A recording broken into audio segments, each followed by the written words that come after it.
Welcome to What's Up with Catalight, a podcast designed to raise the many important voices that are helping to shape the future for people with autism and IDDs by challenging the status quo. Your host, Dr. Lindsey Sneed, dives into the thought-provoking topics happening in the industry and at Catalight, from advocacy to research to treatment options and more. Tune in to discover how Catalight's innovative treatment options are pressuring industry-wide change and shining a spotlight on care that's shaping the landscape for individuals with developmental disabilities. This is What's Up with Catalight.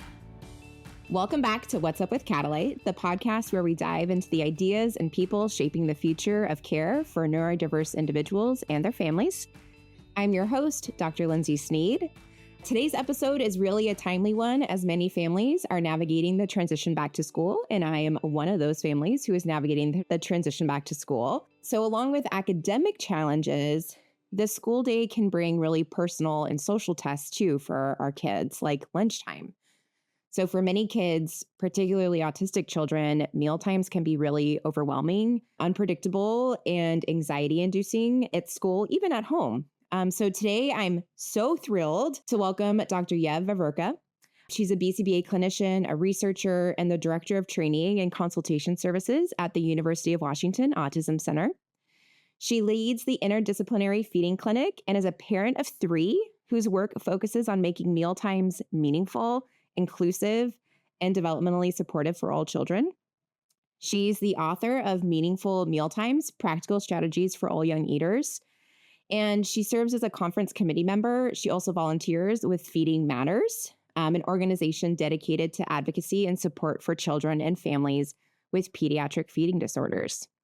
Yev also consults with early learning and ABA agencies to build capacity to support children and families with feeding and mealtime challenges.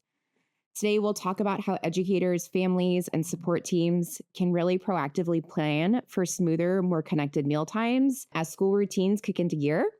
And hopefully, everyone can come away with some great advice. Yev, welcome. Thank you. I'm so excited to talk mealtime with you. I'm so excited too. I'll bring this up a couple more times, but I have one of my children is a very particular eater and has been since birth, actually. Like I never anticipated, especially being a behavior analyst, I was like, oh, I can handle this, right? I can handle mealtime challenges. And she wouldn't start eating at around 7 months old. And so I had to go see a pediatrician because anything we put in her mouth, she'd gag and throw up. And so it's been a really long journey, 14 years to be exact, for my family in mealtimes. And, you know, I've had support along the way, but I'm so excited because this conversation is really meaningful to me as a parent, but I know it's really meaningful to a lot of other parents out there.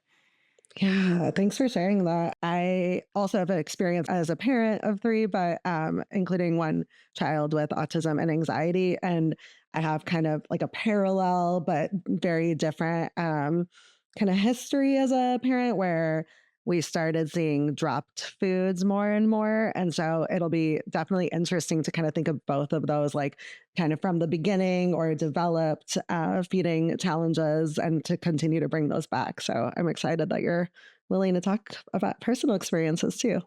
Yeah. And she gave me explicit permission. I was like, is it okay if I talk about this? And she said, yes, it's fine. Same, actually. Thanks for noting that. Yeah.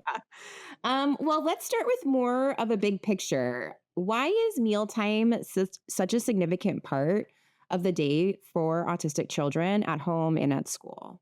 Yeah. And I love this question. And I think to start big picture, like I'll kind of zoom out a little bit more of, it's just such a significant part for all of us. We just kind of forget about it. When eating is easy, we don't really think about why it's such an important, significant thing. So when we don't have to think about it, when we don't have concerns with eating, we get our nourishment, we get our energy through calories, right? We can choose food, we can have conversations around food, and that's that. But for some kids with and without disabilities, but particularly autistic children, it can be a central part of the day because it's such a central routine, right? Like mealtime is a time where children learn. And it's not just about calories and energy and nourishing our bodies. But sometimes, like you probably know this as a parent, sometimes that's all we can focus on because it's the one thing we just can't avoid doing as parents. We can avoid pretty much everything else, but we have to feed our kids. So it's important for that. But when we kind of step back and think about all the other things going on, it's also important for learning, for interaction, for connection, for relationship development. Kids learn how to take turns at mealtime, how to have conversations, how to observe and learn from peers, how to learn about traditions, their values, their culture, their connection to family. So much goes into mealtime that I think we forget about, which is why I'm always excited to talk about it. Yeah. And I know too, like having a child that has food sensitivities, it can like be, I know for me as a parent, it could be scary almost, like thinking like, is my child getting all the nutrients that they need? And when I think about school too, like how we've had to be, and she also has severe food allergies on top of it. And so I'm like, maybe like this is her body's way of like also protecting her from severe food allergies. But it's stressful and thinking about getting to school and making sure like we've always had to make her meals for her. Now, being in high school, she makes her own meals, but it can be like a really stressful experience. But I've always been thinking about it through my lens as the caregiver.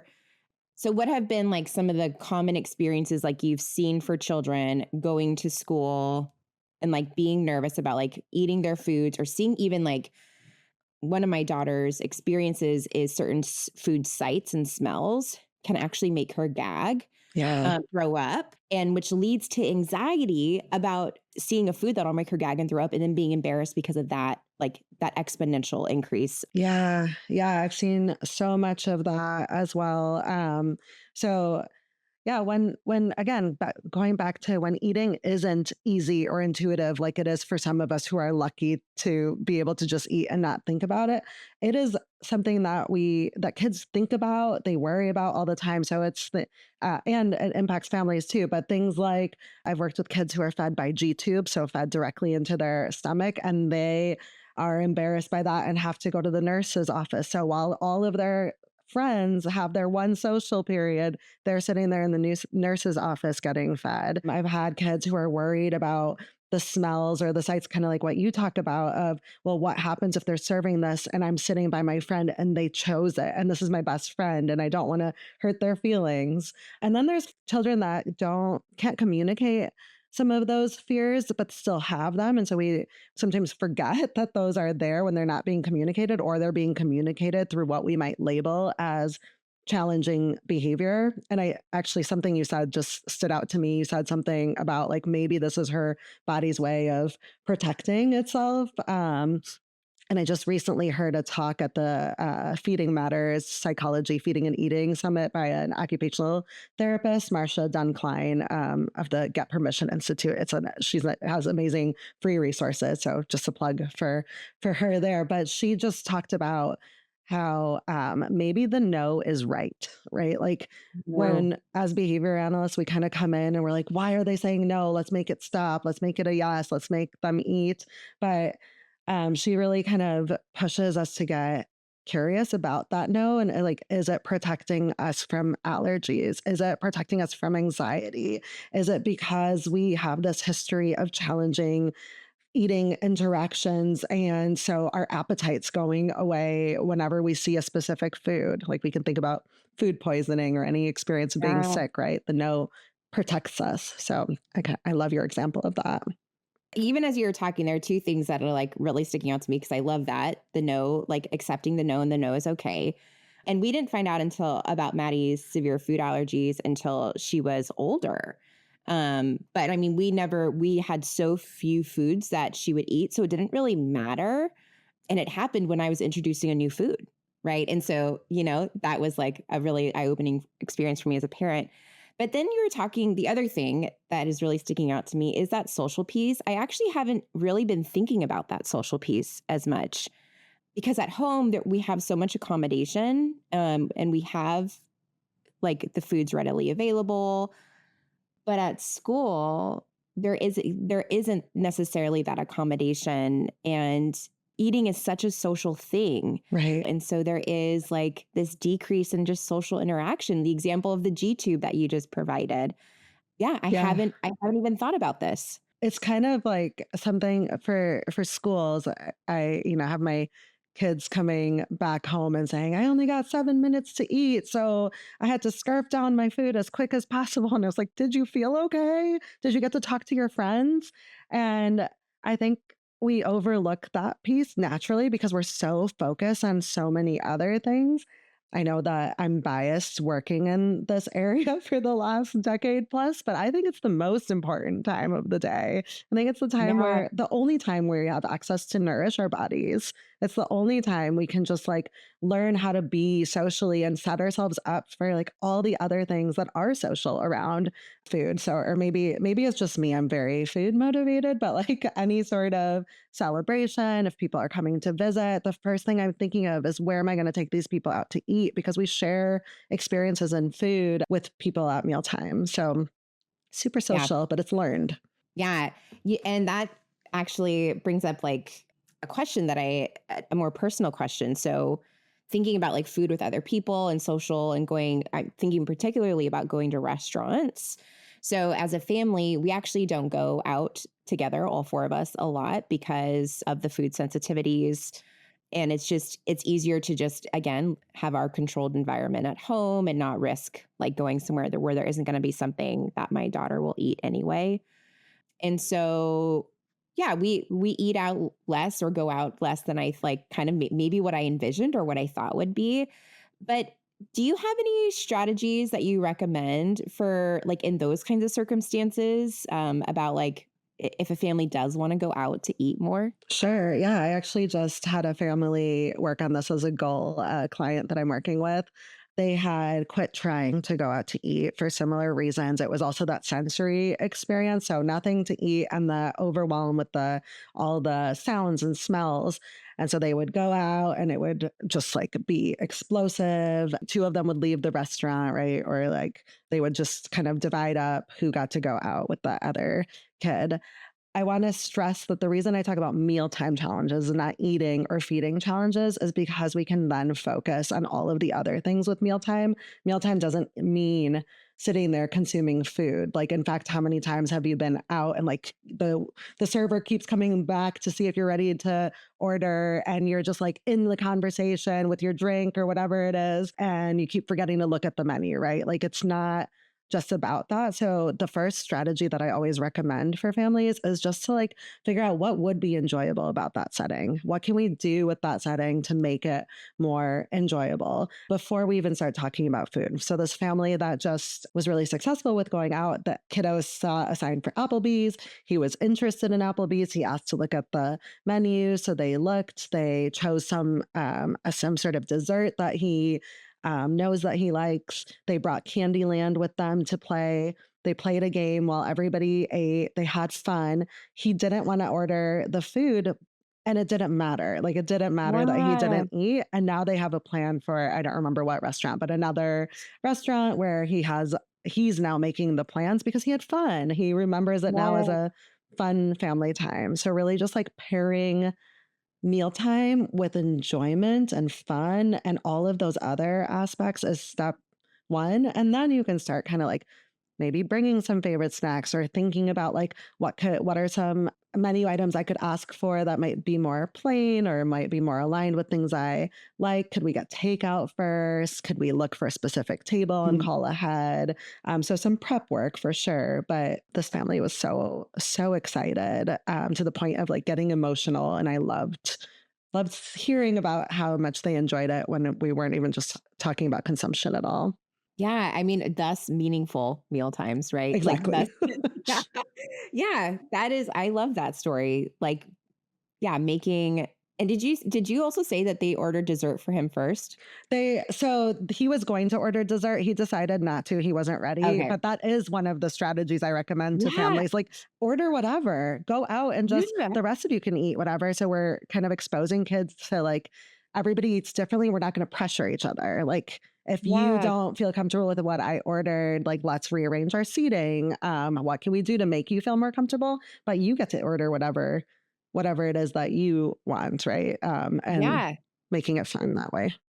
I love that Yeah, because most places have like plain vanilla ice cream. And exactly. so, yeah, Exactly. yeah.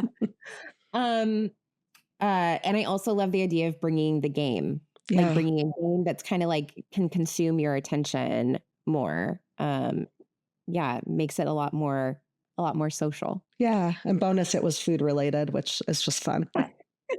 Yeah. One thing I want to get into is the tiered approach to feeding support. Can you explain the tiered approach and maybe even what it would look like in a school setting and like maybe also providing an example of it? Yeah, I'd be happy to. So, first of all, I'll say that the tiered approach to mealtime support is not something that is revolutionary. It is a model that has been used in public health prevention models. It's been used in a multi-tiered system of supports. Schools are already using this model.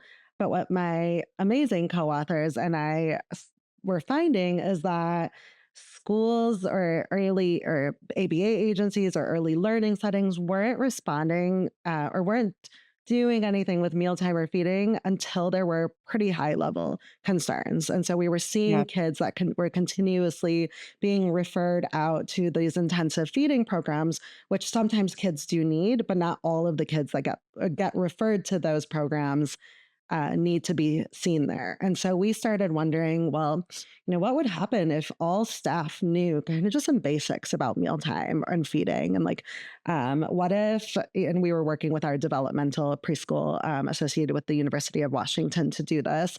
What if all kids got visual supports and a menu and knew how to interact with foods? What if all staff or in all classrooms, staff sat down with children and modeled ways to interact with food and we were really purposeful about it?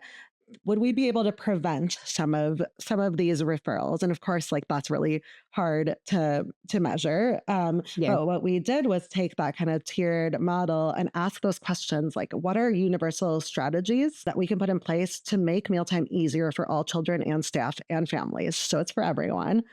And so that's tier one. Tier two is when kids need some extra help, when that's not enough. We have these great universal strategies in place, but kids are leaving the table or they're gagging or Yeah. they have allergies. What adaptations and modifications can we make to those tier one strategies? And then when the few kids still need a little bit more, what individualized support does this child need? So, like tier three is that individualized support. So instead of, kind of waiting until growth is impacted or until parents are pulling their hair out or until the doctor says, actually, maybe nutrition is a concern and then referring, we're saying like we're bringing these 2-year-olds in or whatever, the kindergartners in, and from the start, they're receiving information on mealtime and how to interact with food. So, an example. Do you want me to jump into an example? I would love to hear an example. Okay. So, I think of this as like a whole classroom. So we could say like my youngest is in third grade. So I'm imagining his classroom right now, a third grade classroom of let's say 20 students for easy math, each snack together. And right, typically a snack is just like a free for all, right? Like you eat your Yeah. snack and it's kind of the chaotic time. But what if we implement a tiered approach? So we all agree that mealtime is important to think about, that we want to include some learning about mealtime and culture and different ways to eat. And so we implement tier one, which means in this classroom, maybe it's just like a calm snack routine where everybody knows what's coming and a visual schedule of like, and a timer of here's what we're doing or some quiet activities. It could look different in every setting. Yeah. And so like it's week one of the school year and teacher implements like this is what our snack routine is. Maybe she asks people what they prefer, what their favorites are. And she notices by the end of that week that 5 children need additional support to participate because they're getting up from their tables, they're not communicating, they're seeming distressed. So right away, because she's got those universal strategies in place, I'm saying she because I'm just picturing my kid's teacher now, she can implement additional support for those 5 children. So maybe she rearranges seating to put them near preferred peers or closer to the teacher so she can model. Maybe she introduces some visual supports to help them communicate when they need a break so they're not just like getting up with their food in their mouth. Maybe she has headphones available for children who are bothered by the sound of like chewing or eating, which is one of my kids. And so that's tier 2. And now, again, right away, she can see, okay, that worked for 4 of the 5 children. So, we've got a class of 20, 15 are doing well with tier 1, 5 get some additional support, 4 benefit from that. And we've got 1 child left that's still struggling. So they're often gagging when others eat around them. So I'm imagining your kid, Lindsey, based on the story you told. And maybe now the teacher says, well, we have an IEP for this child, or I have this contact. Like, I'm going to collaborate with the OT to develop an individualized plan for those sensory needs. Or maybe I need to know more from the school nurse about the plans for allergy management or whatever it is. Maybe they refer out because they know some folks to refer to or have some resources to give. Of course, like there's some building that needs to be done, but without going too far into that is the tiered approach in a nutshell, really kind of like meeting kids where they're and preventative support. Yeah, I mean, I'll tell you this, like as a parent, and as a clinician, maybe probably coming more from a parent perspective because it's been such a long journey with food. Man, I wish I knew about this when I was a newer mom, because I feel like it would have been like a mindset shift for me to think about, instead of being so stressed about the food intake, like thinking about like how can we make this a fun environment, an exciting environment to socialize and engage. And that idea of like starting with tier 1 and then moving to tier 2 and tier 3, et cetera. I think it would have maybe like put less pressure on myself too as a caregiver. I wonder how many parents feel similar to me in that way of like, you feel so much pressure to make sure your child is getting enough food, but this just feels so natural. And it feels like, man, yeah, this would have been so helpful. Right. It still actually is helpful. I can actually see it being helpful now for me as a parent, but then thinking about other families where this is applicable right now. Yeah, or for teachers, when we implemented this in the preschool, the big message was that this is supposed to be a tiered approach for you too, like for you to Yeah. be able to, once you implement universal strategies, to feel like, okay, I can breathe. It's not chaotic. In fact, we did one of those word clouds with our the staff that we were implementing this with for our pilot.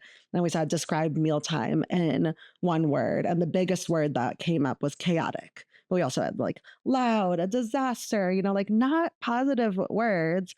And our whole point was, well, let's change that. Like, let's help you structure it in a way that there's at least this like baseline, this foundation that we're aiming for. So you can actually focus on the kids who need that additional support, because everybody else will be supported by universal strategies. And so teachers, like it is intended to take pressure off of everyone, because if you're put the effort into being proactive, then hopefully down the road, you're not pulling your hair out. So it's something I wish that schools knew too.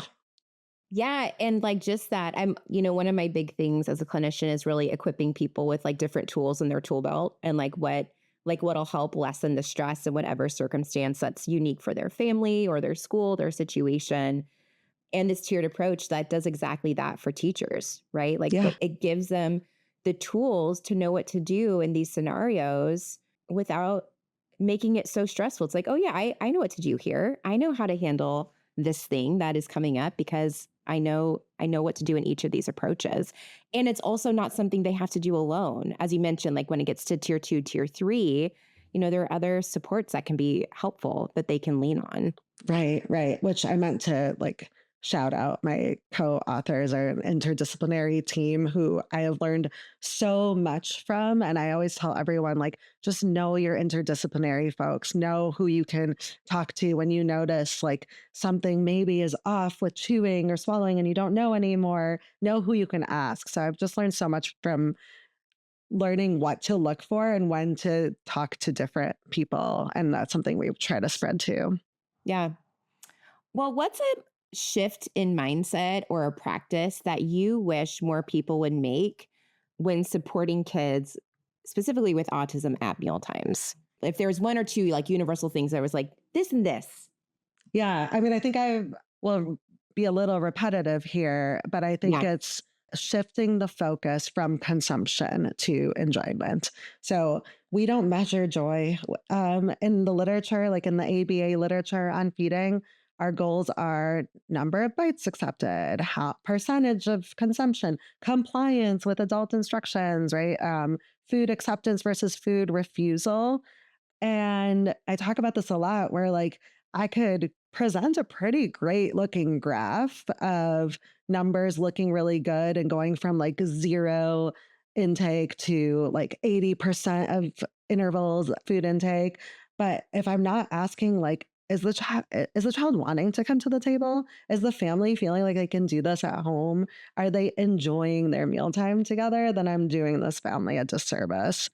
And then Mhm. I guess I'll also add like another shift in mindset is like trusting families and providers when they say something is hard for them. Like, we don't need to be like, well, it's not clinical yet. So let's wait and see what happens. Like, if they say, I've had all sorts of things like parents have said they flip a coin to see who has to feed the child, right? Like, we don't, it doesn't Yeah. matter how they're growing. If they're growing fine, if they're getting their nutrition needs met, nobody wants that in their home. We want enjoyable meal times. Or if they're like avoiding going out when it's something that's really important to them, or avoiding going to a friend's house, not or missing out on birthdays. So as if a family says, this impacts my quality of life, I think our shift needs to be, okay, let's see what we can do to support you and not like, well, this is normal. Let's Yeah. just wait. Let's wait. Yeah. And you saying that, one of the things that comes to my mind for me is, as a clinician who works with families and individuals on a regular basis, it's particularly, I don't feel like an expert at all when it comes to meal times and food enjoyment. What resources would you recommend for me as a clinician? I mean, have it in my own family, but I have other families and individuals I work with. What are some things that I can be doing as a clinician to increase my efficacy in supporting families and individuals in this way? Yeah. So there's, on more of like that clinical side, Feeding Matters is an incredible organization and they have a resource library. And there are things that are more just kind of like your general knowledge. They're doing a lot of work to educate primary care providers on just like kind of things that they can tell families about feeding their children in a way that's actually going to prevent some of this escalation. And then I mentioned earlier, the Get Permission Institute is about responsive feeding practices and kind of like the roles of adults and how you can get permission instead of like forcing that consumption. And then, like I mentioned earlier, really just like asking other disciplines who focus on feeding, starting to build your collection of friends, right? Like that's what I always Ah, say. Like I've got my registered dietitian friend where I know that as soon as somebody mentions like their doctor said this just happened. Their doctor said that she has anemia.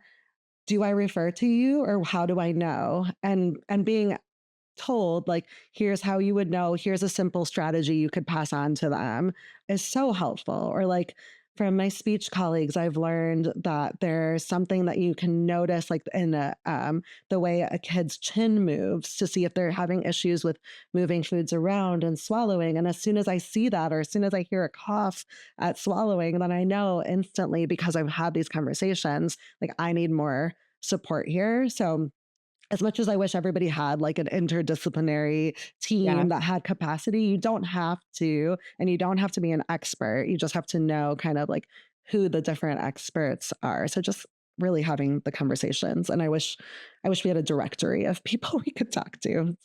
Yeah. When my daughter was 3 is when I think we were down to like 5 different foods that she would eat.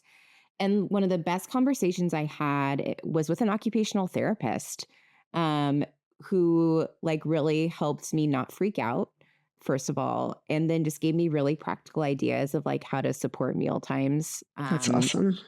So many, and I still remember this conversation. That was 11 years ago. But having that OT perspective, like that was like, that has something that's really stuck with me as a mom, but then thinking about as a clinician too. But there are resources out there I recently reached out to you about a complex case and just like Yes. knowing the people, like knowing the people to talk to like lead you to the right resources too. I think that's really big because if you aren't an expert in a particular area or even like really well read, sometimes you don't even know where to begin. Right. Right. And I'll also call out to the ABA fields that I think that we have to stop saying this is outside of my Mm, scope for feeding or for mealtime, because mealtimes are a routine just like anything else. And so this is something that I did the math once, like families who are home with their children are feeding them usually about 5 times a day. And it's like thousands of stressful experiences if we're not helping. So we have to do the work. Like nobody's asking anybody to jump in with an intensive feeding program or your bite by bite feeding, but we can help with routines. Like we can do the tiered approach. We can set up mealtime to be fun and inviting and to teach kids ways to make choices and to teach them to listen to their bodies and how to respond and communicate that they're hungry or they're full or that it's too salty. So this is 100% within our scope to take something that is impacting quality of life. And at the very least, like all ABA providers should know how to do universal support. And then once you're starting to layer on, definitely consult and make sure that you're, this is where like I know I used to say like I can't do this. I don't want to cause yeah. harm. I'm not supposed to Yeah. do this. And for sure that still is important, but we can't like weaponize that scope of practice I thing. 100% agree. I think that's super important. And actually, how did you get into this work? How did this become Yeah. your world? So I started back when I was like either a BT before BTs were a thing or a BCABA or something. And all of the families, I was in grad school and all of the families I was working with were asking for feeding support. And I was like, I don't know what to do. So I started attending the ABA based like conferences and talks and trying to learn as much as I could from our field on feeding. And I would go and like watch these videos and read these articles with the beautiful graphs. And I would try to replicate. I'll say I learned from making a lot of mistakes. And I've talked to these families after as well, like now a decade Well, later. And so I try to replicate things, but it was things like that you would see in a more of your intensive hospital based setting. And I thought I was getting it into my scope. So I would do things like, like first take a bite of this and then you get your like the preferred food or like kind of non-removal, like let's just get through it. And I was doing things that were, I would say, were could be defined as reinforcement based, but now I struggle with the idea that that was ever a thing I did. But so I got into this because I was failing. I was failing so bad, and I couldn't support these families, or we'd make some progress, but nobody felt good about it. And then when I went for my PhD program, I told my advisor, Dr. Eileen Schwartz, who's just been like huge in helping develop the tiered approach for this and thinking about this really broadly and systematically. But she kind of connected me to some different interdisciplinary programs. My interdisciplinary team and I that wrote our book started talking to families and saying, like, when was this missed? When did this start? And started, just like supporting teachers and staff and supporting BTs and supporting students. And I realized I really love like this kind of bottom level support to hopefully prevent things someday. Someday I'll find someone to help me study that because I don't have time to. Man, thank you for sharing that. Yeah, I really appreciate that. I'll tell you this, that with the method that you just described, I'm sure I learned it at an ABA conference because I was so stressed about, again, not at other kids I was working with, but about my kid. And I'll be transparent that like providing the food, like having her try and eat the food that she didn't like and pairing it with the food that she did like, that was not successful. In case anybody was wondering, it was not Yeah. successful. It did not help the situation. And like sometimes, so I also want to be clear that like I'm a pretty much never say never kind of practitioner with some obviously hard boundaries. But I just had a family ask me, they said, I know we're trying to get to this point of autonomy and her making choices, but right now she wants to come to the table and all she wants to eat is her chocolate chips. Like she doesn't want to do any of this other stuff. And so for some families, it works to just like have all the food available and the kid gets to kind of choose and they end up eating a balanced meal.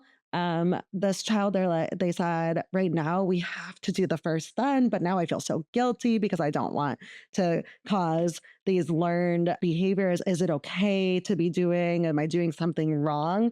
And my answer when things like that come up is like, it depends. Like, let's think about this. Let's weigh it. It's not a right or Yeah. wrong. It's like a right versus right. If anybody has read the Rosenberg and Schwartz ethics article on decision making, they talk about this kind of like right versus right ethical dilemma where it's like you have to weigh parents' needs, nutrition, health, autonomy, and make the decision that's best for the kid instead of saying like we're Yeah. never going to do first then or we're never going to do a reinforcement based procedure or whatever it is. So I've seen a lot of kids like what you explain where it doesn't work because then we're teaching, like that this food is a reward and this food is a demand. And I've seen other families that have had to make that choice temporarily and we're working to work our way to the next step as quick as possible. So it's all a balance. I so appreciate you bringing up that article that you just brought up about the yes and the yes for the ethical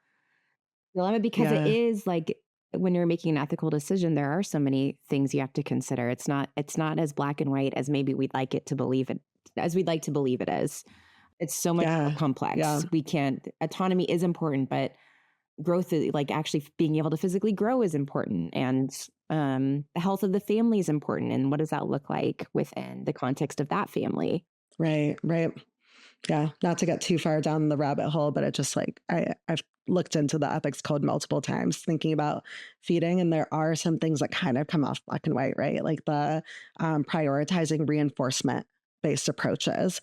But what if the reinforcement based approach is like what we just talked about, where now there's all this pressure, like I really want the show with mom or like our favorite activity, but I have to take a bite of this broccoli and now it's causing me anxiety. And now like 5 years down the road, I'm still remembering that and I will not eat broccoli. Like all of those things are unintended consequences of like the ethical choice, right? Oh, I'm doing air quotes for people listening. The ethical choice from our code where maybe it's not, but yeah, that's a different rabbit hole. We could do a whole Yeah, because conversation on maybe that. it's effective right now, but when you think about the long-term impact, actually, how effective is it? Absolutely. Right. Okay, different topic. How would you recommend parents communicate with their teachers or other school staff about their child's mealtime differences or challenges? Yeah, I love this question because I want parents to know that they Yeah. can. I think sometimes we have parents. We just had a parent ask us, like, "Is it okay to ask for an accommodation in the cafeteria?" And 100% it Yeah. is.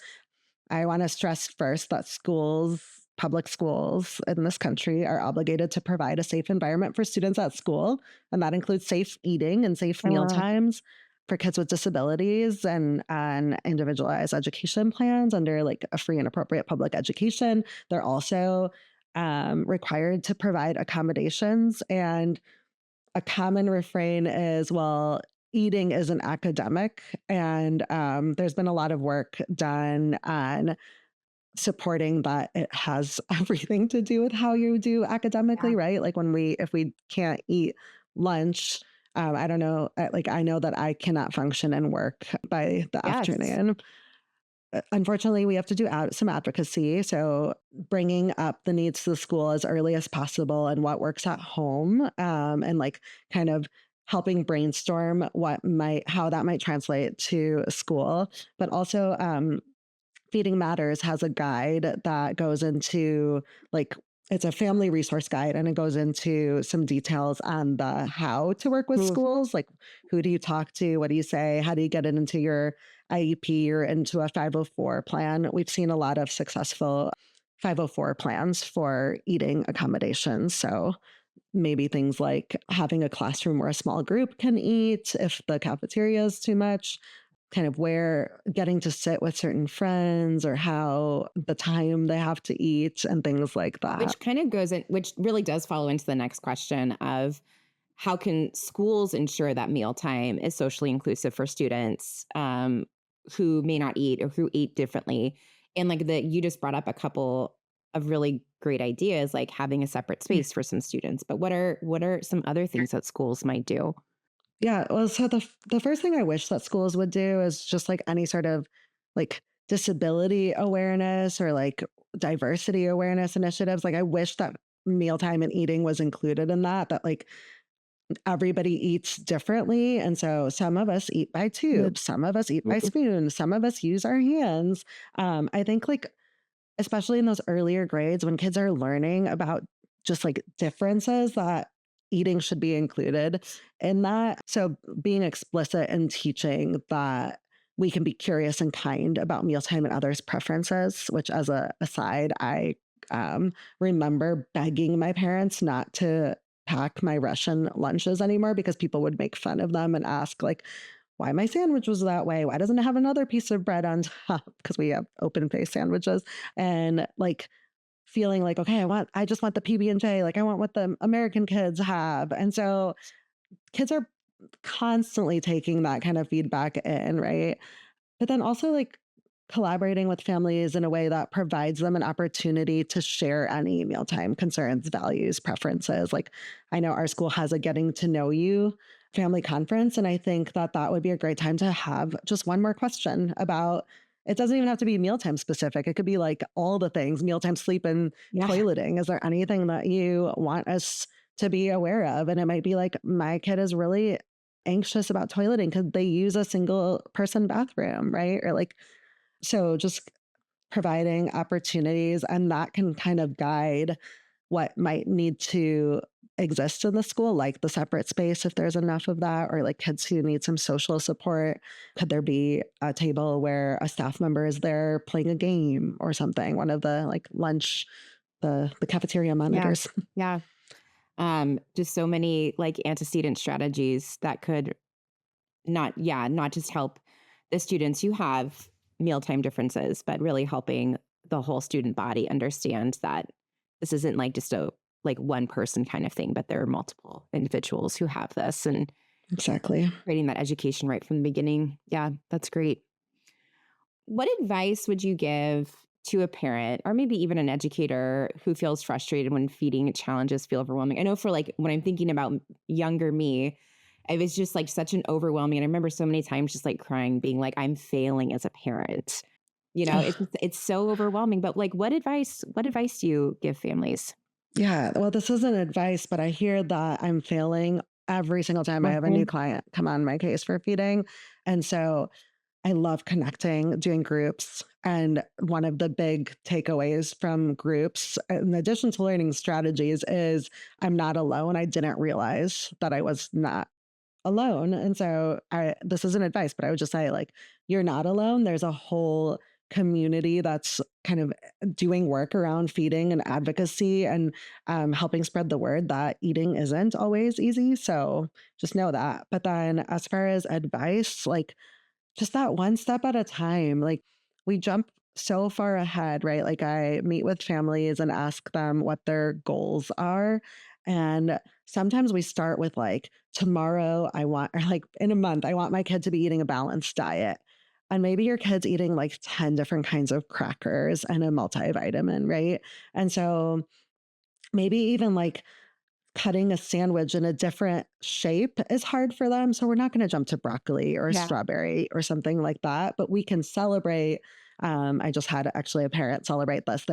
Their child ate the same sugar cookie that he always eats, but he ate it with orange frosting instead of pink frosting. And that was something that he'd never do before. He also ate at the pool instead of in the house, and he communicated that he needed his hands wiped first. And so seeing her celebrate that was so beautiful because it is a big deal. And like, it's okay to celebrate that and not to let people say like, okay, big deal. They're just eating a new cookie. Like, how is that helping anyone? But what it's doing is really focusing on enjoyment and teaching flexibility and teaching a child that like, when I do something new, good things happen. Not when I do something new, I'm going to gag and it's going to be loud and people are going to laugh at me.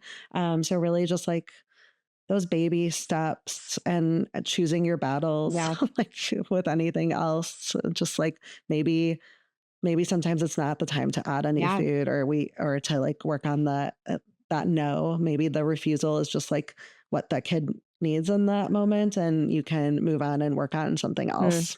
I love that. Well, before we close, can you tell us more about Meaningful Mealtimes, the book?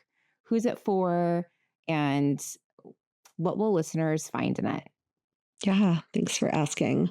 This was such a labor of love. I feel like it was our 10 years of working with our developmental preschool and then the birth to 3 centers in our area and then other preschools and just kind of putting it all together. So the book it's not a curriculum, but it's like the framework of our tiered approach, and it goes through information like how to gather information about meal times with the kids you work with. And it's for providers mostly, but we've had some parents who have told us that they just skip to the strategy sections and use that. So that's great to hear too. But it really is like if you can use it to build a whole tiered system in like your ABA agency or your preschool, your childcare setting, from like information gathering to developing goals to taking data to choosing the right strategy to collaborating with others and referring.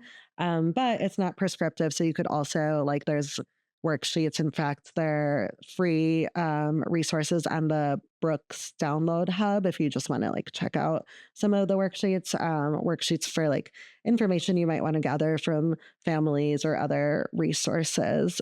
But you can just pick, it's meant to either use it as the whole approach or just pick bits and pieces. We call it a la carte because we love our food puns. And it just sounds so accessible. It sounds so accessible for anybody where they're at. Like if you're a clinician, if you're a parent, whatever. That's the goal. Yes. Well, Thanks. Mealtimes might seem like a small part of the day for many, but they can hold so much potential for connection, learning, and dignity, especially when we approach it with compassion and the right mindset. Yev, thank you so much for speaking with us today. Next time, we'll have to do it over lunch. I love that. Yes, thank you. This was so fun. It was so fun. I so appreciate you being on here today. So for those listening, if you're looking to support an autistic child at school or at home this year, check out Meaningful Mealtimes. And if you want to learn more about Yev's work, check out the info in the show notes. And as always, thanks for tuning in. Your participation is vital to inclusion. And if you liked today's conversation, don't forget to subscribe, rate, review, and share the episode. Until next time, keep nourishing connection and be sure there's always room at your table for every kind of eater. This has been What's Up with Catalight, hosted by Dr. Lindsey Sneed. Now you know what's up with Catalight.